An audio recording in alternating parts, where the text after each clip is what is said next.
I'm not just gonna stay here and wait.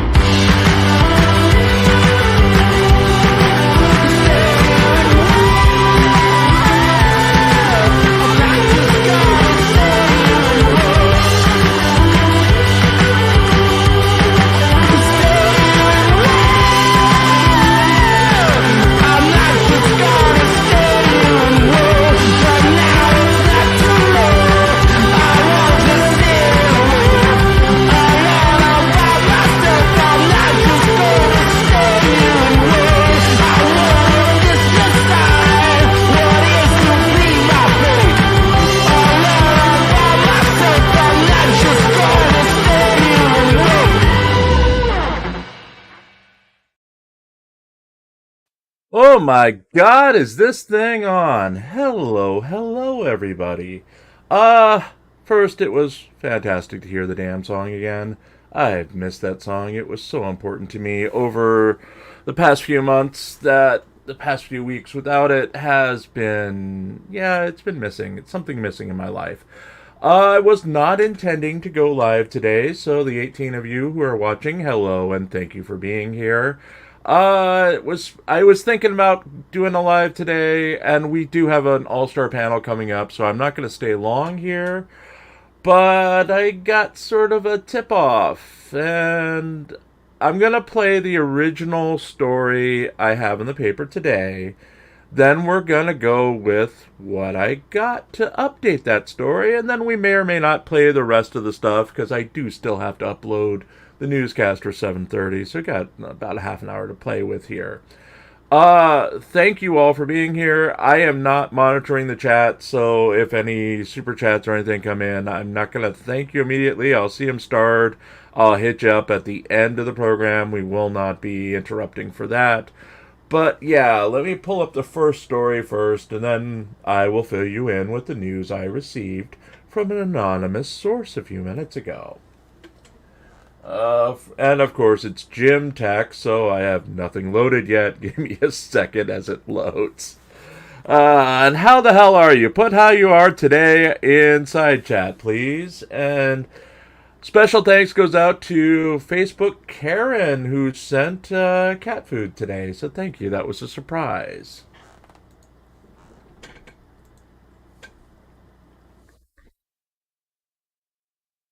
And if this ever loads, da da da da da da. Oh, my computer is just being wonderful right now. Da da da. We are waiting for it to load. De Castro decimated by Thursday court ruling. Thursday, September 5th, 2024 was a very bad day for Jose Chile de Castro in California's Superior Court. If you believe the documents released by the court on Monday, that is. There are no other words to describe the day other than that. He avoided having his entire California Superior Court case against Michael Bluebacon Paratini being thrown out by the slimmest of margins. That margin, wait for it, Paratini did not prove that Jose Chile de Castro is a public figure. Okay, let's step back for a minute. There was a hearing last week for the motion for summary judgment posed by Paratini that went up against De Castro asking for the case to continue. A motion for summary judgment essentially asked the judge to look at the case the plaintiff has made and the defense the defendant has put up so far and asked him to determine if the case needs to go to trial or if it can be decided right now. In this case, Paratini wanted the judge to look at the case as it applies to him and see if De Castro has done enough to show that it could move forward to trial. We say that the case applies to Paratini as De Castro never served Team Skeptic and didn't properly serve Daniel Clement, so they're defendants in the case in name only. Kate Peter was found to be in default because she never responded to service, but a default judgment has not been issued against her since we're not to that part of the case yet. Because of this, what happened on Thursday applies to Paratini. Judge H.J. Ford may decide to throw the case out against all the other defendants, but for now it's Paratini's arguments to have the case against him thrown out. And he was successful in having the judge say, hey, there's not enough here to go to trial on 7 of DeCastro's 8 charges against Paratini. DeCastro said that Paratini was an underling in Kate Peters' Masshole Troll Mafia, a nefarious real-world organization that has members, a board, a hierarchy, and should be treated like the real mafia. He said that this group terrorized him, stole his van, put Nutella, dog feces on his Airbnb's front door, and all sorts of fantastic things that caused him harm in the year 2022. On Thursday, the judge looked at the evidence, looked at Paratini's defense, and found that for someone who wanted to have justice served by the lawsuit, in all the months since filing the lawsuit way back in 2023, DeCastro has done nothing to advance his case or even prove his case. He had his chances. For example, he could have deposed Kate Peter, Paratini, or served Team Skeptic or Daniel Clement. While DeCastro blamed the delay on going to jail earlier this year, it didn't explain why he literally had over a year before that and did nothing. In fact, Judge Ford told him that it looked like DeCastro had no intention of doing anything to move the case to resolution. For details of the charges 1 through 7, I'll refer you to the included Second Amendment complaint that accompanies this article. Essentially, all the conspiracies and blather and blah blah blah, the judge looked at and said that DeCastro had no path forward. Charge 8, however, stands as it involves using DeCastro's likeness without his permission to make money. DeCastro is essentially saying that by using his image in a thumbnail to promote videos where DeCastro was discussed, Paratini caused damages to DeCastro. The judge found that Paratini did not prove that DeCastro is a public figure, which is a celebrity or a member of government who is well known enough where special rules apply to them compared to a normal citizen or a private figure. This one has got to hurt DeCastro's ego, as he's done nothing but tell his fans that he's known everywhere he goes, that even the people in jail knew him by his enormous fame, and that he cannot go in public without being recognized as a quasi-celebrity. Paratini failed because he tried to show that DeCastro was a celebrity due to the number of people who subscribe to DeCastro's YouTube channel and the number of views his content has received. So think of this as we close out this article. For Chile to win this point, and the remnants of the lawsuit, he has to show that he is unimportant, a normal person, a Joe Schmo like everyone else who is unworthy of special consideration as a future governor, internet celebrity, or influencer status. That's either going to kill him or kill the case. Not sure which will be harder on him, but it will be fun to watch as things play out. Neither Paratini nor DeCastro have made public comment on Thursday's ruling as of press time. Okay, so that's the original story that's going to air on the newscast in about an hour, 50 minutes. So, we got a tip-off a few minutes ago, which made me decide to get off my ass and go back live with these things. And I don't know if I'm going to do this on a regular basis or not, but we are tonight. In November of 2021, Chile livestream and said that he was a national figure. In September of 2022, DeCastro told the judge that he became a national figure when he created the timeline that shows the history of lynchings. In April of 2022, DeCastro said that he was a public figure. Again, in April, another time, he said, let's see, what is this quote? People are, changing the world requires that you are a public figure. People are going to talk about you no matter what you do. That's why I can't sue some of the individuals that I want to sue. Chile considers himself a public figure. So I don't know how this will impact the case. I have not verified. Obviously, I got the tip off right before we went on the air, so I have not verified the times or the dates on these. But Chili thinks he's a public figure. And if Chili, the defendant in this case, thinks he's a public figure, it's going to be hard as hell for Chili to say, "Oh, I'm not a public figure. I'm a nothing. I'm not going to be governor one day." So, there you have it, folks. What do you think? Did Chili just fuck his case over? Or is this case going to go away by Christmas? Because there is the next hearing in the case is in early December. And as Whale Vomit puts it, he got chased out of TikTok as a public figure. Yeah. So this is what's hanging by the thread, is that Chili basically the public figure status. Everything else against at least Paratini has been thrown out except for this status. And folks, I don't know. I would not want to be in Chili's shoes right now to have to say that he's a nobody. And let's hope he does. And let's hope that there's a filing based on this.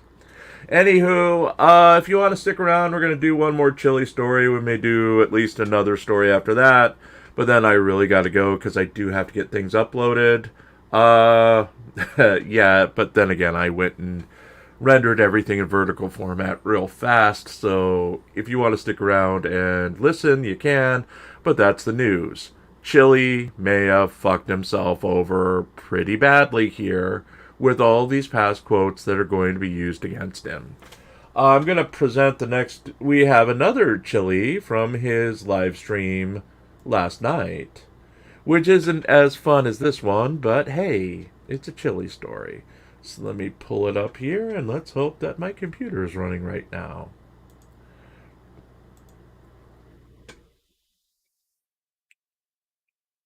Give it time, Castro folks. late night live stream from Las Vegas.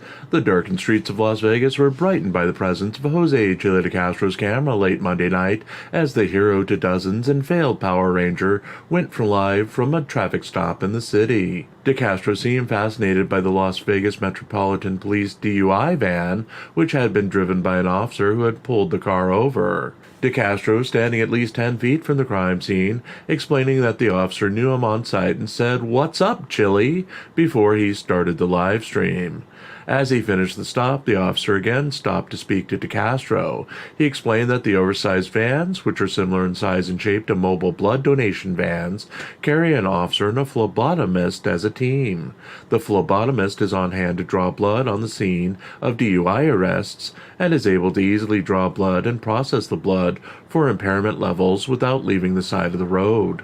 With the growing use of legal non-alcoholic stimulants in the city, the use of a phlebotomist is preferred by Las Vegas police, since a blood draw can check for impairment that is not limited to alcohol. As of a 2022 report by Fox5Vegas.com, the phlebotomist services were provided by Sunshine Pathology Services and work with police nightly, but are not part of the police force itself. De Castro was calm in his interaction with the police officer and asked if there were new policies in place to handle First Amendment auditors now that he's sued the city 3 times over. The officer wasn't aware of the lawsuits, but said that as long as De Castro and others gave the officers a safe distance to work with, they shouldn't have a problem with filming. De Castro bumped fists with the officer before the officer drove off, and De Castro turned his attention to the occupants of the car that had been pulled over.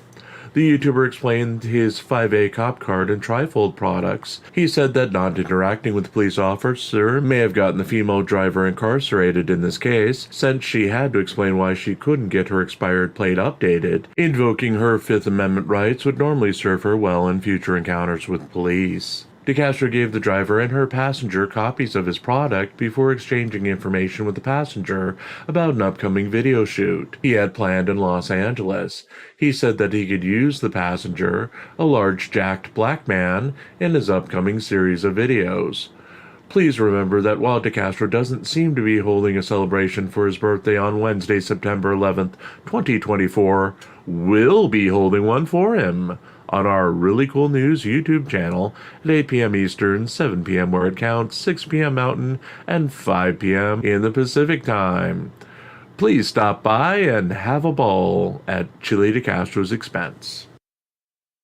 Linux guy, yes, it is a van.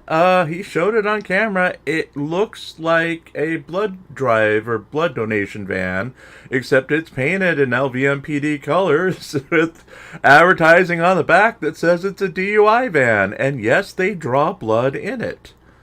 Seriously, it's in Vegas. What stays in Vegas happens in Vegas a lot, I guess, because they actually have a grant to fund it. So they're looking, with all the impairments of all the things other than alcohol, it's just easier to draw blood on scene, determine if they're impaired, and then get them processed in and out. And yes, tomorrow is Captain Power Ranger's birthday, and we will be celebrating it with a non-chili event. We'll probably just be watching Drunk Girl videos like we are tonight at 8 o'clock.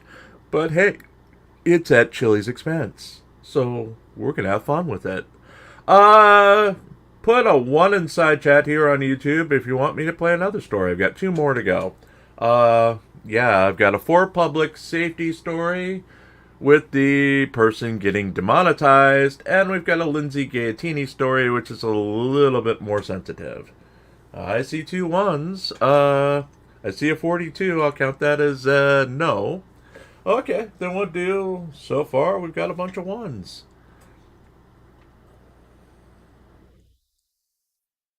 Sumi, I would hope that he would do one, especially on camera. Oh, Linux Guy doesn't want another story. Well, I don't know. Mike, I wish we could, but he would hit us real hard if we used any of his content. So, no one else is using his content really right now, because nobody else cares about Chili except us, apparently. And now that the other place isn't there, yeah, we'll probably get a content strike real fast that I don't feel like dealing with, as we are trying to get to level 2 monetization. Parsons, I didn't see that update. I'll update it tomorrow if he is indeed monetized again. He wasn't as of press time. So, okay, we were due the full for public safety story as it doubles as something else. Ooh. If I can load it, of course. Remember, if I were professional, I would have preloaded these things, but I wasn't planning on going live, even though I had them all in vertical format.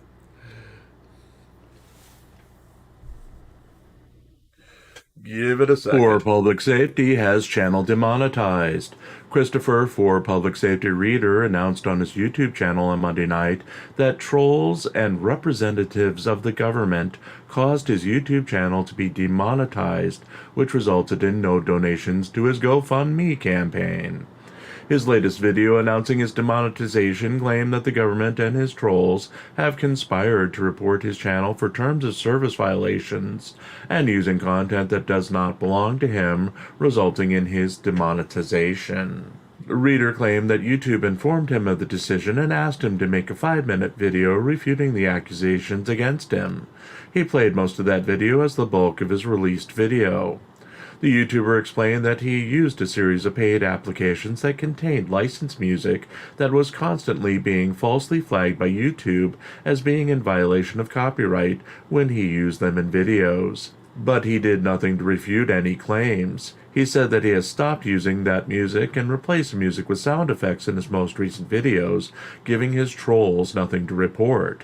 He also claimed to be a newsmaker, appearing on news reports in his area to document negative interactions with the police. But a few instances of licensed music, easily removed using YouTube's tools, wouldn't lead to accusations by YouTube itself that his channel was reusing someone else's content. Reader have suggested that maybe he was being flagged because so many other channels use his videos, and maybe YouTube was being confused as to where the content originated from. Though, like with everything related to Reader and his channel in our experience, the rest of the video was headache-inducing, offering no real reasoning for the demonetization and placing the blame squarely on everyone else around him without taking any fault for his own actions. which is why we don't tend to cover his stuff, including his endless war with Frauditor Wrangler and others. It's a simple and endless mess that doesn't result in a positive for anyone involved. Michael Blue Bacon Paratini's cover defense costs against a frivolous lawsuit campaign actually took the day for the GoFundMe race with a $150 donation, with our own ongoing expenses fund taking second place and a $60 take. On that note, since we're only partially monetized, if you'd like to keep us from making a tearful video about how nobody wants to throw money at us, or if you'd like to keep me writing this dreadful column each day, as we do have a GoFundMe of our own, all proceeds go to keeping the lights on, eating, and writing new stories to feature here and on reallycoolsite.org. Okay, folks, and good morning, Virgo. Thank you for joining us. Yeah, Virgo, go back to the beginning of this newscast for the special news that Chile may have screwed himself over in the remaining part of the California-based lawsuit against Paratini, Kate Peter, Team Skeptic, and Daniel Clement. We got the one last story, then we're out of here. Again, we will be doing the newscast as normal at 7:30 Eastern Time, followed by, of course, the All-Star panel at 8. This was a spur of the moment, even though I had been thinking about doing one, but we got a tip off, and I decided just to go live. Not sure if we're going to do these every day again. It really depends on how far or how much of the newscast I've gotten finished by the time this 6:30 rolls around. Again, wasn't planned, but I miss the music, and frankly, I miss being on air, by myself or with Verbo. And Verbo's doing well. She's got a job. She's getting used to it, but hopefully, we keep things going every so often. And yes, you can help. We are monetized, so super chat and do memberships and all that stuff. Because I will be doing more of those creepy 3 a.m. 3 a.m. vlogs where I'm not awake and just talking. So if you like those, and I know Coded loves those, so he may as well subscribe to the channel so he can get those, because those will be members only. Subscribe, think about us, throw money at us, and make me dance. I'll dance, probably not on camera, but I'll dance. So let's hit this last one, get out of here, and then get on with the evening, because remember, we've got Drunk Girl stuff coming up in a few. Drunk Girl at 8 o'clock tonight, which was right before, again, we'll have our newscast as normal. But I'll play this video anyway, if it ever comes up. La la la.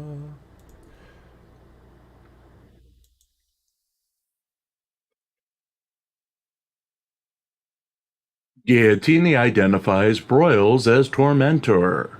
Lindsay Gaetini identified Jason Broyles of Bristol, Connecticut as a... Okay, putting a flag up on this one. Sensitive material, even though I bleep it, it's about subjects you don't want your kids around for. So, yeah. Predator who used an AI-generated image to pretend to be a woman named Haley Walbrecht, who posted negative content about Gaetini on Twitter and other platforms. According to Gaetini's extensive article posted to her Twitter account, Broyles allegedly worked with Gaetini's former boyfriend, Aidan Turtleboy Kearney, in order to direct harassment at Gaetini and her children for the past few months using the Haley account. The fake account pretended to be an advocate for victims online who posted sensitive documents relating to Gaetini's children, along with articles and posts about Gaetini, taunting her and her family for months online before being apparently exposed by his target. Gaetini claimed that Broyles stalked every move that my children and I made for months. He shared my address, he had me under surveillance, and even taunted me by saying that he listened to the Medfield police scanner at night to soothe himself. Broyles, as Haley, also shared a non-public graphic report depicting an alleged of Gaetini by Kearney, changing the narrative in order to harass her and to disparage her claims. The report was sealed, and even Gaetini could not get a copy. It is alleged in Gaetini's reporting that Kearney helped Broyles obtain a copy of the report through his extensive police connections. Fans and friends of Kearney have rallied against the reporting by Gaetini, criticizing her for needing to be a victim and for allegedly fabricating the story to smear Kearney, her former romantic partner. They forgave Broyles' alleged use of fake identities to disparage Gaetini, as Gaetini and associates do the same thing to, quote, ruin others' lives because you hate yourself. Others questioned why Gaetini did not go to the police to report Broyles' actions, finding it suspicious that she made the accusations on Twitter without further action. Gaetini and Kearney briefly dated in the fall of 2023. Accusations that Kearney assaulted Gaetini late last year saw Kearney's bond revoked and the YouTuber spent 60 days in jail. Kearney allegedly admitting to having sex with Gaetini while she was drunk and could not consent. Gaetini declined to press charges at the time of the incident. While we do not take sides on most issues, an account purported to be that of Broyles was removed and permanently banned from the Really Cool Newswire Discord server early this morning. Okay, I don't jump in on stories that often. Sides are obvious. You have friends and you have family and you have everything here. But we basically, there was an account purported to be and given proof that it was the guy. And I'm sorry, but I don't want that guy on my server. So that guy was removed from our server this morning. Yeah, it was just too creepy for words. I reserve the right to kick anybody off my private server that I want to. And in this case, I think it's just the right thing. You really don't want to be hanging out with that person. So anyone has a beef with that, please let me know privately and we'll take care of that. But, yeah, it was just the bad thing. And if what he did, if what Gaetini is alleging is true, then this guy's not a good guy and probably should be prosecuted for the harassment he's doing, especially if it's true that he did indeed get sealed documents and release them just to smear Gaetini, especially the documents about her kids. Kids are off limits. You don't go after frickin' kids. So, on that note, folks, I wish I had more positive to end on. But hey, Chili screwed himself, so that's the start. And we had a little darkness at the end, but if I get back into the swing of things, please let me know if you want to hear more of these, because it's been a rough couple of weeks. I mean, I was so used to doing these every night, and then with Verbo gone, it's just a big hole. It's a hole in my life that I wasn't ready to face yet, and this helped us face it a bit. So we may or may not be live every day. I'll know by at least 4 o'clock Eastern if we're going to go live, and I'll set it up. And that's that, folks. Gonna do the closing credits. Remember, the newscast itself, if you missed any of this, will be going live in about half an hour, followed by the all-star panel with whoever shows up tonight, as we'll be watching more drunk girls and guys and idiots, and yeah. So, talk to you maybe tomorrow, or talk to you in a few minutes, one of the two. But we're out of here, and thank you for stopping by.